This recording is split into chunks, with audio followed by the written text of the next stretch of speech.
I couldn't bring myself to stop. It's an emotionally charged performance, and that's what we want. Hello, my friends. Welcome back to the channel. I hope you're as excited as I am for Lara Fabian's Adagio. This is the second time I've reacted to a version of Adagio by Lara Fabian. The last one was with the cellist Hauser.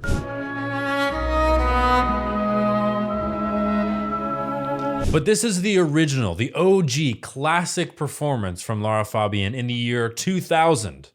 And I was only 3 in the year 2000. But with the power of YouTube and sending me recommendations, it's brought me to this performance. I will link all of my Lara Fabian reactions in the description. You'll see them at the end of this video as well. But I'm predicting incredible vocals. That goes without saying. She is an absolutely stunning vocalist. But the unsung hero, in my opinion, of Lara Fabian's greatness is her ability to perform and to emote and to give us something special each time. So the melody of this version actually comes from Adagio in G minor by a Baroque composer named Albinoni. And before we jump in, this video was recommended to me by a patron of mine. So if you want your video recommendations, you want me to react to something, you can check out my Patreon, you can check out Buy Me a Coffee, and your recommendation will get bumped up to the top of the list. Let's dive in.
Okay, sorry to cut her off right there, but holy smokes. The first thing I should probably say is that Adagio means slow. And the reason a Baroque music piece would be called Adagio in G minor or Adagio in whatever is because they just want you to know that the piece is slow. And what I really like about this performance so far, how far are we in? 1 minute and 51 seconds. It's not so much about the tempo for me, it's just the just inward gut-wrenching emotion that she's able to portray.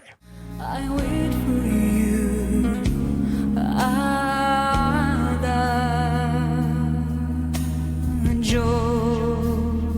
So it's slow, and that's allowing her to really sink her teeth into the rawness of it. Let's go back a few paces, and I want you to notice how she's able to sing softly and sing slowly, but it's still very intense. Instead of bowling you over with sound and just throwing the emotion in your face, it's like a thin line directly into your heart. And that's what Lara does better than anyone else. She just gets right in here. Let's go back.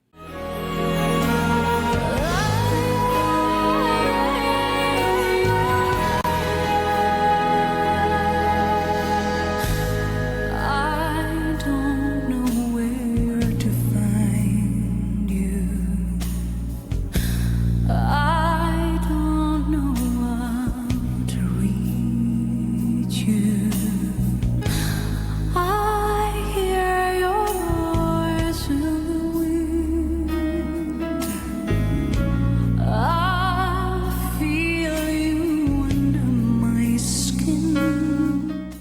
Yeah, so we get that kind of breathier tone, but then she builds it. I'm really enjoying this right now. As you know, I'm a sucker for when a singer or when a performer can really give us variety in their performance. That first phrase, da dee da da da dee dum, we get that kind of discord there, which I love. But she's doing it in a breathy tone, and then the next phrase is a little bit less breathy, and then we get a little more tone each phrase she gives us. Back to breathy. I wait for you, Adagio.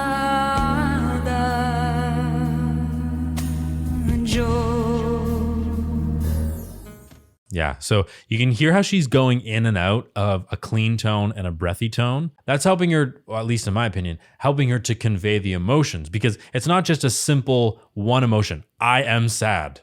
I am angry. I am happy. It's this sort of swirl of complex emotions. Let's take a look at these lyrics. I don't know where to find you. I don't know how to reach you. I hear your voice in the wind. I feel you under my skin. Within my heart and my soul, I wait for you. So we'll just disregard the fact that this is a Baroque piece that was called Adagio. Why is it called Adagio in this context? What is the slow part of this? And I don't think there is a right or wrong answer. Maybe Lara Fabian has shared hers. If she has, leave it in the comments. What is the significance of Adagio? Slow. What does that really mean? All of these nights without you, all of my dreams surround you. I see and I touch your face. I fall into your embrace. Okay, pausing right there just quickly because she's done so much in just a short amount of time. But you notice how theatrical she is. And I've said this in previous videos. It's not a distracting theatricality by any means. But she says, I see and I touch your face. So what does she do as a performer? She touches her face. I fall into your embrace. She gives us this kind of downward sloping movement, right? So it's performative. She's a performer. Yeah, it's not just standing there and singing. It's not about the spectacle, right? One of the things I dislike about modern performers and performances, not all of them, but it's just such a spectacle sometimes. Like there's flames and there's smoke and there's explosions, people doing flips and all these crazy things, is it takes away from what you're there for. When I go to a concert, I want to feel something. I want to enjoy the music and get into the emotion of it. Maybe this is just a personal thing, but I don't necessarily want all of the spectacle. If you do want that, then that's perfectly fine and you can have whatever you want. But I just find that it's taking away from the music of it. When the time is right, I know you'll be in my arms.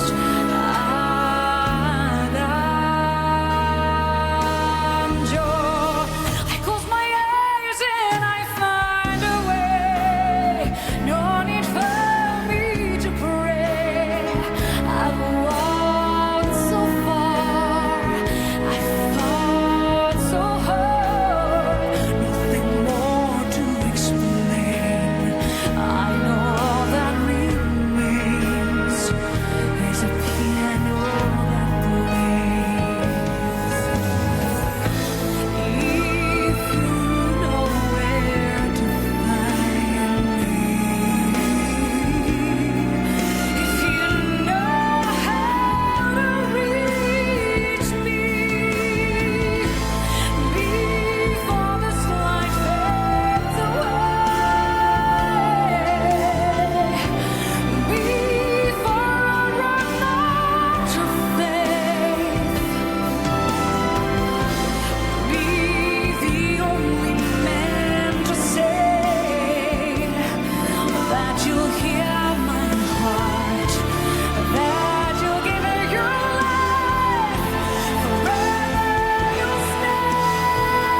Oh. I couldn't bring myself to stop. She was on a roll and I couldn't stop it. So many things to talk about, but can we just maybe simply say it cuts to the heart, right? Like it's an emotionally charged performance, and that's what we want. We're going to go back because there's just so much to talk about. But one thing that jumps out to me, and for some reason it's at the forefront of my brain at the moment, is so Lara Fabian's very good at, she can do runs and turns and riffs. Those are all kind of the same thing, same idea. A lot of performers, they do it as more so a trick or a vocal effect, and there's really no intention behind it. What I noticed with Lara Fabian is when I hear her do these like all these things, it makes sense and it only adds to the emotion. Like she's not just doing it as a trick or just to show off. Like she seems like a very humble, down-to-earth performer. And maybe some of you in the comments can comment on that if it's true. I'm assuming it is true. But she seems very honest and very humble, and everything she does is genuine and comes from a place of, is this going to make the performance better? Because if it doesn't, I'm not going to do it. And as we go through this final section again, of course, the technique and the face structure and the vowels and all the things, she's checking off all the technique boxes. That's why it sounds so good. I fought so hard, nothing more to explain. I know all that remains is a piano that plays. So she's almost, what's the word? She's almost, she's setting us up for something because she's using the breathy tone. And I love variety. I keep saying it, but she's giving us the breathy tone because she's setting us up for the power that she's going to give us, right? She's not, can you imagine if she just sang this entire piece with a breathy tone, or if she just sang the entire thing with that sort of steely belting quality? It would be too much of the same thing, and just too much all at once, or too little if it's the breathy. It's a mixture. It's a balance of the both.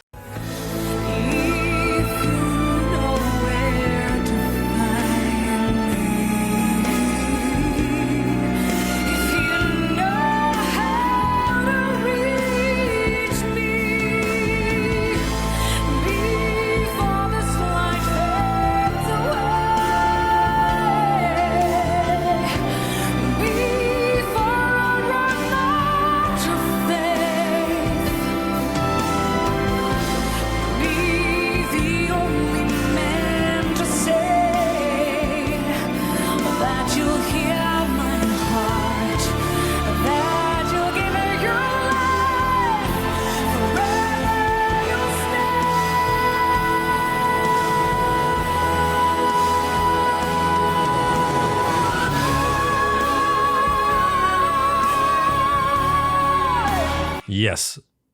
Sorry to pause in such an intense moment. So you notice on the word, I think it was stay. Forever you'll stay, right?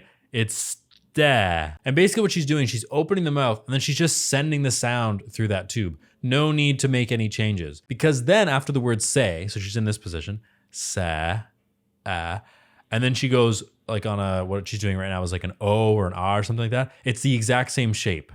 Ah. So she keeps the mouth open. She's got this really beautiful framework of open space, which allows her to make beautiful sound. And then all she's doing is she's just maneuvering the tongue slightly to give us different vowels. And that's something I teach all of my singers. Can we keep the framework relaxed and open and feeling loose, but then we can make the little micro changes with the tongue in the mouth. Listen to that again. So she's going to sing say, and then she's going to do like an ah or something, and it's the same mouth shape. And I think we need to appreciate and value the consistency in her tone, right? It always sounds like Lara Fabian. There's variety and everything, but it sounds like her. And that is part of the reason why. Yes. Okay.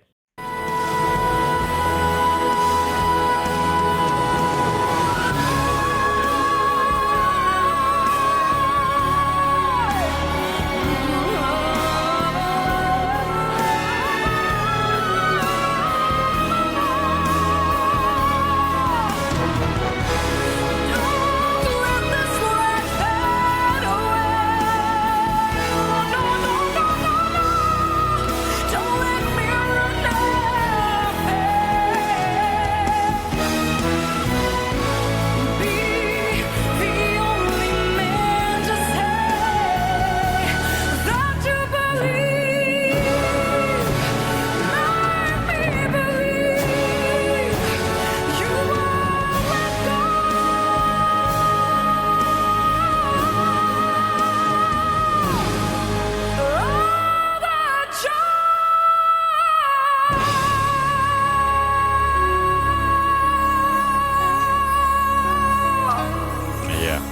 refresher, the word is adagio, okay? And if we were to speak it, it would be adagio, and it's kind of a smaller mouth shape.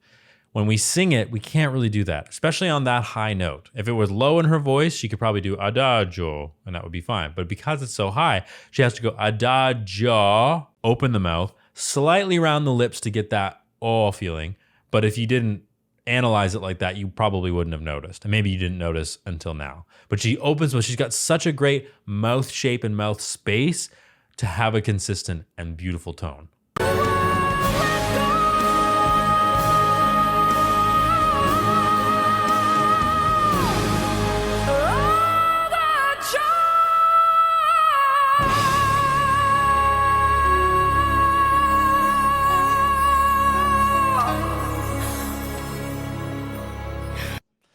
I was thinking about this the other day. I think I had a conversation with a student about it, is that the technique helps your storytelling. It helps your acting. If you want to be a really good actor, you can be, but it's made so much better when your singing is good. And when your singing is really solid and clean and healthy, it just allows you to do so much more. And as with all Lara Fabian videos, I'm very interested in the conversation around her. It's kind of the same thing with Nightwish in a way.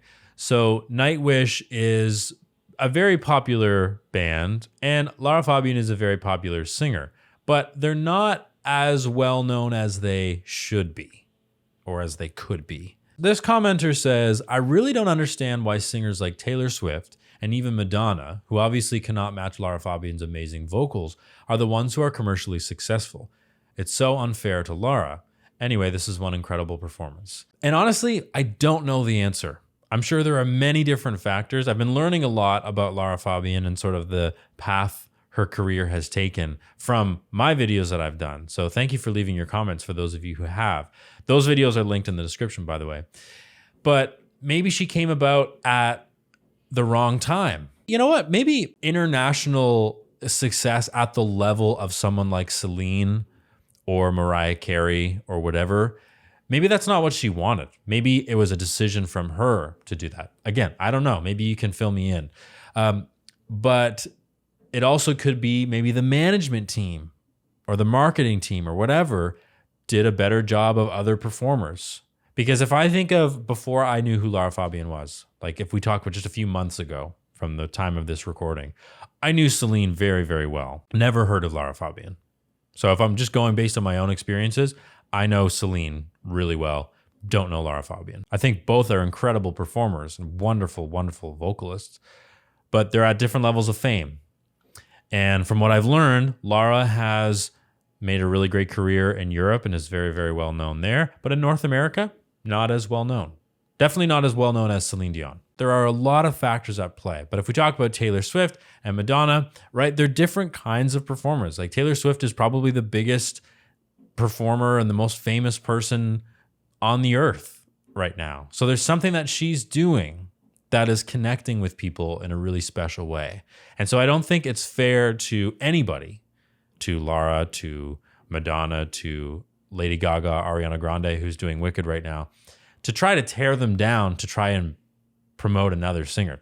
We don't need to do that because everyone has a special thing. They connect with a certain group of people. Maybe they just, their lyrics or the way they perform or the way they do interviews and all those things, maybe they just really click. So you never know what the answer is. It's always a fun avenue to explore and just figure out like, why is this going on? Why is this not happening? Why is this person not more famous? But at the end of the day, listen and enjoy what you enjoy, what speaks to you and what sort of hits you in the heart, and you'll be happier. And the fortunate thing with all of this is that we can go on YouTube and we can listen to a performance from the year 2000 from this incredible concert from Lara with Love. And she's got a wonderfully passionate, incredible fan base that is still supporting her music to this day and watching performances that are pretty old. And for me, the icing on the cake with Lara Fabian is that she is an unapologetic performer and singer. She gives it 110% every performance. Like I haven't seen a performance of hers where she doesn't just give it her all. And it inspires me as a performer, and I hope it inspires you as well to just give everything 100%. Just go for it. What's the point in holding back? It's not going to do you any good.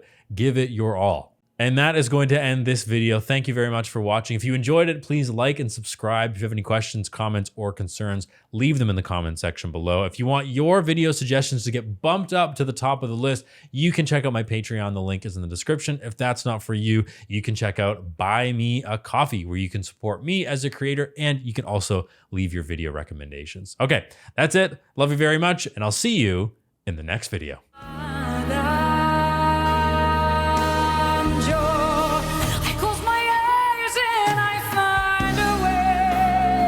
No need for me to pray. I've